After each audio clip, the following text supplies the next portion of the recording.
नमस्कार दोस्तों, India strikes channel पर आपका स्वागत है। तो ये तीसरी बार रिकॉर्डिंग कर रहे हैं। इसका रीजन कुछ टेक्निकल डिफिकल्टीज आ गई थी, तो उसी के चलते ये नहीं कर पाए थे। Let's see how it goes.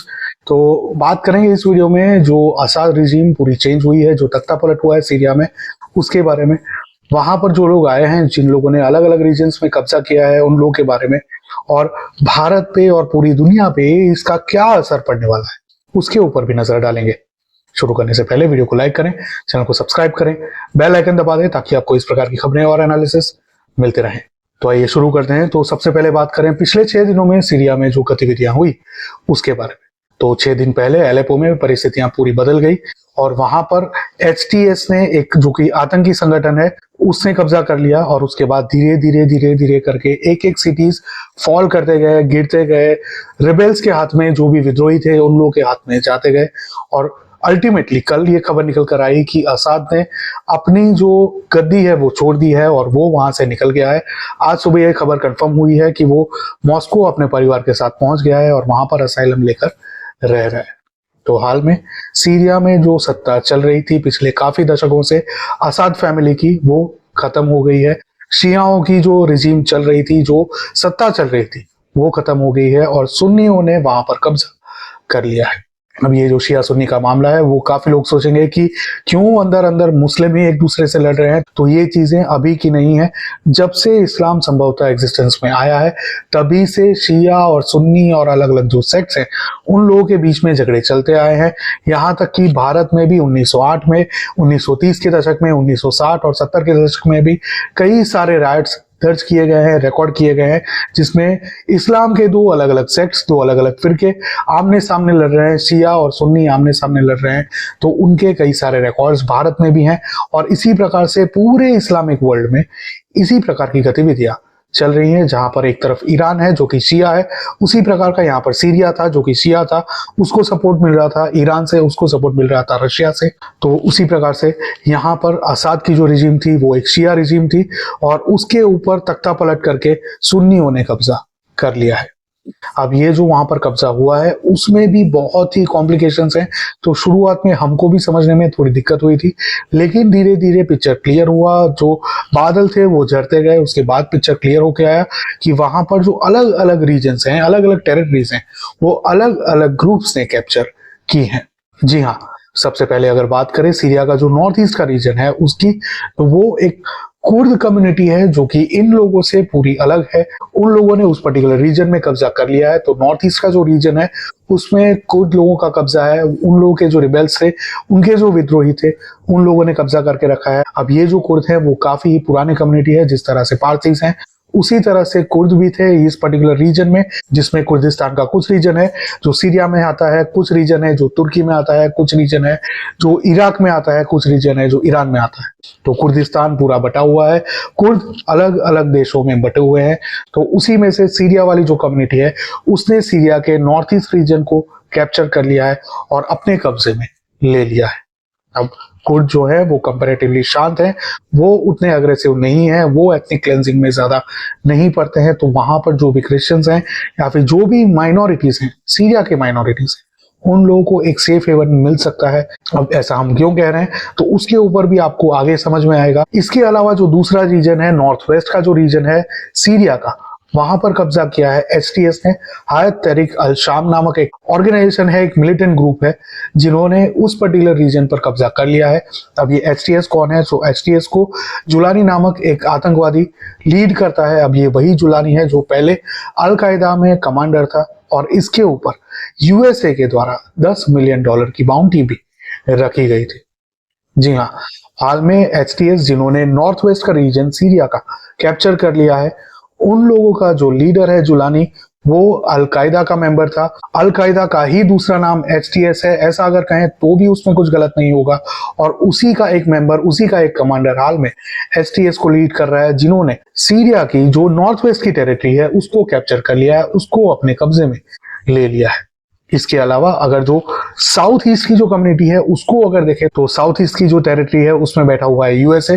तो यूएसए की कुछ पोस्ट है वहां पर। तो वो जो पर्टिकुलर रीजन है उसमें कोई भी इंसर्जेंट ग्रुप, कोई भी आतंकवादी संगठन या कोई भी विद्रोही वहां पर नहीं घुसा हुआ है। तो वो जो पर्टिकुलर टेरिटरी है वो यूएसए ने अपने कब्जे में रखी हुई है। बात करें अगर साउथ वेस्ट की, तो साउथ वेस्ट में धीरे धीरे करके इजरायली फोर्सेस अंदर घुस रही हो सीरिया में, इस प्रकार की बातें निकल कर आ रही हैं। तो संभव है कि आने वाले समय में इजराइल अपना एक्सपांशन करके सीरिया की साउथ वेस्ट के कुछ टेरिटरीज को इजराइल में मिला ले, तो कोई भी चौंकने वाली बात नहीं होनी चाहिए। अब हम ऐसा क्यों कह रहे हैं? जबकि इजराइल भारत का दोस्त है, तो इजराइल भारत का दोस्त जरूर है। भारत के संदर्भ में अगर इजराइल की बात करें तो हम उन लोगों के लिए काफी पॉजिटिव हैं, जो भी जूस हैं उन लोगों के लिए भी काफी पॉजिटिव हैं। लेकिन साथ ही में जो वहां पर हो रहा है, मिडिल ईस्ट में जो हो रहा है, और उसमें इजराइल का जो एक्टिव रोल है, उसको भी हम लोग नकार नहीं सकते हैं। अब ये जो इजराइल द्वारा टेरिटरी कैप्चर करने की बात हम कर रहे हैं, उसके पीछे का जो रीजन है वो ये है कि इजराइल के नॉर्थ ईस्ट में एक रीजन था गोलान हाइट्स नामक, जो कि सीरिया के साथ कॉन्फ्लिक्ट में चल रहा था। ये जो पर्टिकुलर गोलान हाइट्स था, उसको इजराइल ने अपने कब्जे में पूरी तरह से ले लिया है। तो इसी के चलते हम ये कह रहे हैं कि सीरिया का जो साउथ वेस्ट का रीजन है, उसको भी संभवतः इजराइल अपने कब्जे में कुछ ही समय में ले सकता है। लेकिन फिर भी स्पष्टता अगर इजराइल की ओर से आती है तो ही हम मानेंगे और आपके साथ जरूर शेयर करेंगे। ये हमारा सिर्फ एक आकलन है, हमारा अनुमान है। Let's see how it goes. तो इसी प्रकार से सीरिया का जो नॉर्थ ईस्ट रीजन है, उसको कुर्द द्वारा कैप्चर कर लिया गया है। जो नॉर्थ वेस्ट रीजन है, उसको कैप्चर कर लिया गया है एसटीएस के द्वारा, जो कि एक टेररिस्ट ऑर्गेनाइजेशन है। साउथ ईस्ट का जो रीजन है वो यूएसए के कब्जे में है, और साउथ वेस्ट का जो रीजन है वो हाल में इजराइल उसके ऊपर ऑपरेशन कर रहा है। अब बच गया इजराइल का जो सेंट्रल रीजन है वो। तो इजराइल का जो सेंट्रल रीजन है, वहां पर आईसिस अपना कब्जा जमाकर काफी लंबे समय से बैठी हुई है। जी हाँ, ये वही आईसिस है जिसके कुछ दशकों पहले वीडियोस कई सारे निकल कर आ रहे थे, जहां पर वे लोग कैमरे के सामने खड़े होकर लोगों का बिहेडिंग कर रहे थे, लोगों का गला रेत रहे थे। ये वही आईसिस है जिसने अभी भी सीरिया में, सेंट्रल सीरिया में कब्जा जमाया हुआ है। अब ये बात हम इतनी श्योरली किस बेसिस पर कह रहे हैं? तो कल ही शाम को सेंटकॉम यानी कि यूएस सेंट्रल कमांड का एक ऑफिशियल हैंडल से ट्वीट निकल कर आया है, जिसमें उन्होंने ये बताया है कि उन्होंने आईएसआईएस के कई सारे कैंप्स के ऊपर कल के दिन में हमला किया था, जो कि सेंट्रल सीरिया में स्थित है। तो इसी प्रकार से वही आईसिस, वही इस्लामिक स्टेट जिसने एक समय पर पूरी दुनिया में आतंक मचाए रखा था, खास करके एशिया के पार्ट्स में आतंक मचा कर रखा था, वो आईसिस अभी भी एक्टिव है और उसने सीरिया के सेंट्रल रीजन पर कब्जा जमाया हुआ है। अब ये जो गतिविधियां हुई और उसमें ये जो पूरा तख्ता पलट हुआ, उसके बाद आईएसआईएस और अलकायदा वापस रिवाइव हो सकते हैं और वापस उतनी ही स्ट्रेंथ के साथ पूरी दुनिया में आतंक मचा सकते हैं। ऐसी संभावनाएं हमको देखने को मिल रही हैं। अब अगर आपको ये सवाल उठ रहा है कि ये हम किस बिना पर कह रहे हैं, तो इसके पीछे का रीजन ये है कि जिस प्रकार से धीरे धीरे धीरे धीरे करके एक एक सिटीज गिरते गए, जिस तेजी के साथ, और उसी में जिस तरह से वेपन्स और जो व्हीकल्स है, जो कि सीरियन आर्मी थी, वो जिस प्रकार से वेपन्स और व्हीकल्स को छोड़कर भागी है वहां से, उसके ऊपर से ये स्पष्ट हो जाता है कि वो जो व्हीकल्स और वो जो वेपन्स हैं, उसका उपयोग अब ये एचटीएस, जो कि अल कायदा का नया नाम है, वो ग्रुप और जो आईसिस है, वे लोग अब अपने कब्जे में लेकर करने वाले हैं। तो जिस प्रकार से कुछ दशकों पहले आईसिस का एक आतंक था पूरे मिडिल ईस्ट में और साथ ही में एशिया के कई सारे अन्य रीजन्स में भी, उसी प्रकार से फिर से वो आतंक शुरू हो सकता है, ऐसा हम लोगों को दिखाई पड़ रहा है। अब वो जो विजुअल्स हैं वो हम यहाँ पर शेयर नहीं करेंगे, स्पेसिफिकली रीजन बीइंग यूट्यूब पर हमारे चैनल पर लोग नजर लगा कर बैठे हुए हैं, और जैसे ही हम लोग कोई भी इस प्रकार का थोड़ा बहुत छोटा सा भी अगर वीडियो एक्सप्लेनेशन के साथ भी अगर शेयर करते हैं, तो तुरंत ही उसकी रिपोर्टिंग होती है। जिसी के चलते पिछले हफ्ते भी हमने एक वीडियो शेयर किया था, उसके ऊपर भी कंटेंट वार्निंग लगा दी गई है। तो ऐसे कोई भी विजुअल्स हम लोग यहाँ पर शेयर नहीं करने वाले हैं। लेकिन अगर आपको वो विजुअल्स देखने हैं तो हमारे व्हाट्सएप चैनल और ट्विटर अकाउंट पर हम लोग रेगुलरली शेयर करते हैं, तो नीचे डिस्क्रिप्शन में दोनों जगह का लिंक दिया गया है। साथ ही में ये वीडियोस अब हम लोग धीरे धीरे करके ट्विटर पर भी अपलोड करने वाले हैं, तो अगर आप हमारे साथ ट्विटर पर नहीं जुड़े हैं तो वहां आकर जुड़ जाइए, ताकि आप लोगों को ऐसे वीडियोस भी मिले। और साथ ही में इसके बेसिस जो है, जिस बिना पर हम ये चीजें कह रहे हैं, जिस बेसिस के ऊपर हम ये चीजें कह रहे हैं कि अलकायदा और आईसिस का एक रिवाइवल हो रहा है, ये दोनों ही संस्थाएं, दोनों ही आतंकवादी संस्थाएं, दोनों ही टेररिस्ट ऑर्गेनाइजेशंस फिर से खड़ी हो रही, उसके जो प्रूफ्स हैं वो आपको वहां पर देखने को मिले। तो इसी प्रकार से ये दोनों ऑर्गेनाइजेशंस के पास वेपन्स बहुत ही बड़ी मात्रा में फिर से उपलब्ध हो गए हैं और साथ ही में लॉजिस्टिक्स के लिए बहुत सारे व्हीकल्स, और अब व्हीकल्स में सिर्फ गाड़ियां ही नहीं जैसे कि पहले था, लेकिन हेलीकॉप्टर्स भी हैं और सीरियन आर्मी के जो फाइटर जेट्स हैं उनको भी वे लोग वहां से अबैंडन करके निकल गए हैं। तो फाइटर जेट्स की भी अगर ट्रेनिंग इन लोगों ने ली है, अगर इन लोगों को मिली है, जैसा कि बताया जा रहा है, कुछ सूत्र हैं जो ये बता रहे हैं कि ये जो एसटीएस अब आई है, अल कायदा जो रूप बदल कर अब आई है, उसमें जो लोग अब हैं, जो मिलिटेंट्स हैं, जो आतंकवादी हैं, वे लोग अब अलग अलग जगहों से ट्रेनिंग प्राप्त करके आए हैं। तो संभव है कि वो लोग इन व्हीकल्स का और इन वेपन सिस्टम्स का उपयोग करने में सक्षम हो, ट्रेन हो, तो वो लोग संभवतः इन चीजों का उपयोग करें दुनिया में अपनी दहशत बढ़ाने के लिए, फैलाने के लिए। तो ये परिस्थितियां हैं मिडल ईस्ट में, सीरिया में, जहां पर अलग अलग रीजन्स को अलग अलग ग्रुप्स ने कैप्चर किया है और आईसिस और एचटीएस हम लोगों को फिर से रिवाइव होती हुई, फिर से खड़ी होती हुई दिखाई पड़ रही है। अब इससे हम भारतीयों को क्या मतलब, तो ये जो आईसिस है ये वही संस्था है जिसने एक समय पर एशिया में अपनी दहशत बनाई थी और उसके कई सारे अलग अलग चैप्टर्स यूरोप में, एशिया में और अफ्रीका में हाल में चल रहे हैं, जिसमें भारत पाकिस्तान के आसपास के जो रीजन है उसमें आईएसकेपी नामक एक चैप्टर है उन लोगों का, Islamic state of Khorasan province, वो चलता है, वो काफी एक्टिव है इस पर्टिकुलर रीजन में, इंडियन सब कॉन्टिनेंट में, और उसी से जुड़े कई सारे लोग एनआईए द्वारा समय दर समय भारत में से भी पकड़े जा रहे हैं। कई सारे ऐसे लोग हैं जो आईसिस के मेंबर्स रहे थे या फिर आईसिस के मेंबर बनना चाहते हैं या फिर आईसिस के रिक्रूटर्स जो भारत में से पाए गए थे। जिसमें एक एग्जांपल अगर दें तो पिछले साल पुणे में से एक डॉक्टर अरेस्ट किया गया था जो खुद आईसिस का रिक्रूटर, जी हाँ, आईसिस का एक रिक्रूटर भारत में से पकड़ा गया था पिछले साल पुणे में से, जो खुद एक डॉक्टर था, फिर भी पढ़ा लिखा होने के बावजूद भी वो इस्लामिक स्टेट के लिए रिक्रूटमेंट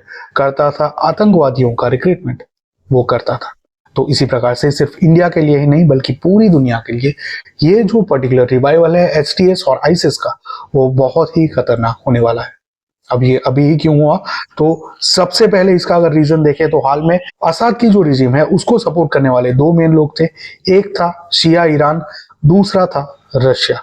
लेकिन ईरान हाल में जो हिजबुल्लाह का पतन हुआ, हमास का पतन हुआ और हुतीस के ऊपर भी हमले हो रहे हैं और साथ ही में ईरान के ऊपर भी जो इजराइल के द्वारा स्ट्राइक्स की गई हैं, उसके चलते ईरान कंपैरेटिवली हाल में वीक हो गया है। उसके जो अलग अलग प्रॉक्सीज थे इस पर्टिकुलर मिडिल ईस्ट के रीजन में वो काफी हद तक कम हो गए हैं, तो ईरान हाल में वीक हो गया है। साथ ही में रशिया यूक्रेन में ऑक्यूपाइड है, तो उसने शुरुआत में असाद रेजिम को सपोर्ट करने की बहुत कोशिश की थी और कई सारे स्ट्राइक्स भी रशियन फाइटर जेट्स के द्वारा किए गए थे, लेकिन अल्टीमेटली असाद रेजिम खुद इतनी वीक हो चुकी थी कि वे लोग ये जो एसटीएस और आईसिस है उन लोगों का प्रतिकार नहीं कर पाए। तो उसी के चलते उन लोगों ने अपनी जान बचाकर वहां से भागना ज्यादा बेनिफिशियल समझा और हाल में पूरी सत्ता आतंकवादियों के हाथ में दे दी है। इसके अलावा अगर इसके टाइमिंग की बात करें तो ये टाइमिंग यूएसए में जो सत्ता परिवर्तन हुआ है उससे भी मैच करके देखें तो काफी इंटरेस्टिंग हो जाता है, क्योंकि यूएसए में जो डीप स्टेट है या सीक्रेट सोसाइटी है या इल्यूमिनाटी है या फिर ऐसे कोई भी ग्रुप, जो भी नाम आप देना चाहें, तो वो जो पर्टिकुलर ग्रुप है जो पूरी दुनिया में इस प्रकार के उपद्रव अलग अलग माध्यमों से मचाता है, चाहे वो इकोनॉमिकली हो, प्रोटेस्ट के माध्यम से हो या फिर मिलिट्री माध्यम से हो, इस प्रकार के टेररिस्ट के माध्यम से हो, उसके पास अब ज्यादा स्कोप्स नहीं बचे हैं, ज्यादा दिन भी नहीं बचे हैं। तो जो बाकी के दिन है उसमें वो जितने भी ऐसे ग्रुप्स को खड़े कर सकता है वो करेगा, ताकि पूरी दुनिया में उसका जो कंट्रोल है, उसका जो डोमिनेंस है वो चलता रहे और साथ ही में उनके पीछे जो गन लॉबी है, जो वेपन्स लॉबी है, उन लोगों का भी सेल कांस्टेंट बढ़ता रहे। तो उसी के चलते ये पूरी गतिविधियां करवाई गई हों, ऐसा स्पष्ट रूप से दिखाई पड़ रहा है उन डेमोक्रेट्स के द्वारा जो कि हाल में सत्ता से बाहर जा रहे हैं। इसी प्रकार का ओबामा के समय में भी हुआ था। इनफैक्ट आईसिस के बारे में ये बताया जा रहा है कि ओबामा यानी कि बराक हुसैन ओबामा खुद आईसिस का जनेता है, वो खुद आईसिस का बाप है, आईसिस उसी ने पैदा किया है। तो उसी के समय में जो वाइस प्रेसिडेंट था, जो हाल में यूएसए में प्रेसिडेंट है, जो बाइडेन, वो अभी भी सत्ता में है, आने वाले एक और महीने के लिए। तो जितनी भी गंद वो लोग दुनिया में मचा सकते हैं वो लोग मचाएंगे, और साथ ही में उसके बाद के समय के लिए जो भी वो लोग रिसोर्स अपने पास रख सकते हैं जिसके जरिए वो लोग अपना डोमिनेंस, अपना प्रभुत्व, अपनी हेजेमनी पूरी दुनिया में चला सके, उस प्रकार के सभी रिसोर्सेस को वो लोग वापस खड़ा कर रहे हैं, वापस रिवाइव कर रहे हैं। इस प्रकार का स्पष्ट रूप से यहाँ पर दिखाई पड़ रहा है। तो इसी के चलते ये जो अलकायदा और आईसिस का रिवाइवल यहाँ पर हुआ है सीरिया में, वो पूरी दुनिया के लिए बहुत ही डेंजरस होने वाला है। और उनका उपयोग करके वही लोग जिनके पास पैसे हैं, जो लोग पैसा दबाकर बैठे हैं, ट्रिलियंस ऑफ डॉलर्स, वो लोग पूरी दुनिया में अपना कंट्रोल बनाए रखेंगे, ऐसा दिखाई पड़ रहा है। So let's see how it goes. हम लोगों को भी भारत में काफी चौकन्ना रहना होगा, क्योंकि हमारे बगल में एक बांग्लादेश ऑलरेडी कन्वर्ट हो चुका है ईस्ट पाकिस्तान में, जहां पर हिंदुओं और सभी माइनॉरिटीज के ऊपर अत्याचार हो रहे हैं। उसके बारे में और कोई भी बात नहीं करता, सिर्फ हम लोग हैं, हमारे जैसे भारतीय हैं, राष्ट्रवादी हैं, सनातनी हैं, जो उन लोगों की आवाज उठाते हैं। तो सिर्फ हमारे जैसे लोग ही हैं जो उन लोगों की बात करते हैं। तो वो जो परिस्थितियां वहां पर बांग्लादेश में खड़ी हुई हैं, तो उसी के ऊपर चलते हुए इन लोगों के डायरेक्ट कनेक्शंस वहां से आईसिस के साथ भी तार जुड़े, तो कोई भी चौंकने वाली बात नहीं होनी चाहिए। इनको वहां से सप्लाई मिले तो कोई भी चौंकने वाली बात नहीं होनी चाहिए। इनको ऑलरेडी पाकिस्तान से सपोर्ट मिल रहा है, ऐसा भी स्पष्ट रूप से दिखाई पड़ रहा है। तो भारत के लिए कई सारे फ्रंट्स खुल गए हैं, और साथ ही में एचटीएस और आईसिस का जो रिवाइवल है वो और भी खतरनाक भारत के लिए भी होने वाला है। ना सिर्फ भारत के लिए बल्कि पूरी दुनिया में जितने भी राष्ट्रवादी हैं और राष्ट्रवादी लीडर्स हैं उन सभी के लिए, क्योंकि उन सभी को टारगेट बनाकर अटैक्स करवाए जाएंगे। उनके कंट्रीज में केओस क्रिएट करवाया जाएगा एक या दूसरी तरह से, ये हमको दिखाई पड़ रहा है। Let's see how it goes. जैसे जैसे अपडेट्स आएंगे हम आपके साथ जरूर शेयर करेंगे। आप क्या सोचते हैं इसके बारे में हमारे साथ कमेंट में जरूर साझा करें। ये जो पर्टिकुलर परिस्थितियां खड़ी हुई हैं उसी के चलते हम आप सभी से अनुरोध करते हैं कि विजिलेंट रहें, और अगर ऐसी कोई भी गतिविधि आपके आस पड़ोस में पता चलती है तो तुरंत ही जो भी कंसर्न अथॉरिटीज है उनको इत्तला करें, उनको इन्फॉर्म करें, ताकि कोई भी दुर्घटना होने से बचाई जा सके। साथ ही में यहाँ पर क्यूआर कोड दिया है, तो फाइनेंशियल सपोर्ट जरूर प्रोवाइड करें। और अगर आप नहीं कर पा रहे हैं किसी वजह से, या फिर आप स्टूडेंट हैं, तो सिंपली लाइक करके और इस वीडियो को शेयर करके ज्यादा से ज्यादा लोगों तक पहुंचाएं, ताकि ये बात सभी लोगों तक पहुंच सके। सभी जो परिस्थितियां पूरी दुनिया में खड़ी हो रही हैं और उसके जो भारत के ऊपर इम्पैक्ट होने वाले हैं उसको लेकर अवेयर हो सके, चौकन्ने रह सके, सुरक्षित रह सके। वीडियो को लाइक करके चैनल को सब्सक्राइब करें, बेल आइकन दबा दें। मिलेंगे अगली खबर में, तब तक के लिए जय हिंद, हर हर महादेव।